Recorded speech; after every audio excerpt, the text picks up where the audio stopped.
বৃদ্ধির থেকেও মুদ্রাস্ফীতিতে লাগাম পরানোয় বেশি জোর দিল রিজার্ভ ব্যাংক। শিল্পমহলকে হতাশ করে সুদের হার অপরিবর্তিত রাখল তারা। এর ফলে কমছে না বাড়ি ও গাড়ির ঋণের সুদের হার। সোমবার রিজার্ভ ব্যাংক ঘোষণা করে সুদে কোনো বদল আনা হচ্ছে না, রেপো রেট থাকছে 8%, আর ক্যাশ রিজার্ভ রেশিও বা সিআরআর বা নগদ জমার অনুপাতও আগের মতোই 4.75 থাকছে। RBI has announced the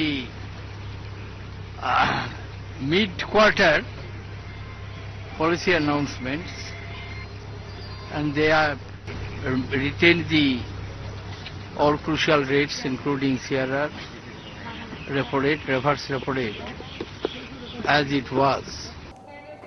বাণিজ্যিক ব্যাংকগুলি যে সুদের হারে আরবিআই এর কাছ থেকে ঋণ নেয় সেটাকেই বলে রেপো রেট, আর আরবিআই এর কাছে যে পরিমাণ নগদ ব্যাংকগুলিকে জমা রাখতেই হয় সেটা সিআরআর। গত এপ্রিল মাসে শেষবার রেপো রেট কমানো হয়, কিন্তু তারপর যেভাবে শিল্প উৎপাদন বৃদ্ধি তলানিতে এসে থাকার পাশাপাশি চড়া মুদ্রাস্ফীতি দেখা দিয়েছে, তাতে শিল্প ও বাণিজ্য মহল আশা করেছিল সুদের হার কমানোর পথে হাঁটবে কেন্দ্রীয় ব্যাংক, কিন্তু রিজার্ভ ব্যাংক তা না করায় কেন্দ্রের সমালোচনায় মুখর হয়েছে বিরোধী BJP. The government its own performance in terms of coming up with a blueprint for deficit management, which it promised in 2011, has not happened. As a result, today, with the Reserve Bank of India clearly not willing to go that far as to manage the economy for the fiscal deficit with which the government is burdening the ordinary citizen. And as a result, today, we find that the interest rate pressures are going to keep going on. Ordinary citizen has not had a relief.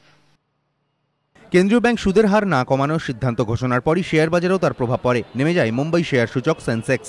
এদিকে বিশেষজ্ঞ মহলের আশঙ্কা সুদ না কমানোয় বাজারে টাকার যোগান বাড়বে না, যার জেরে বাজার নতুন করে ধাক্কা খেতে পারে। এদিন ডলারের তুলনায় টাকার দাম ছিল 50 টাকা 82 পয়সা। এবিপি আনন্দ।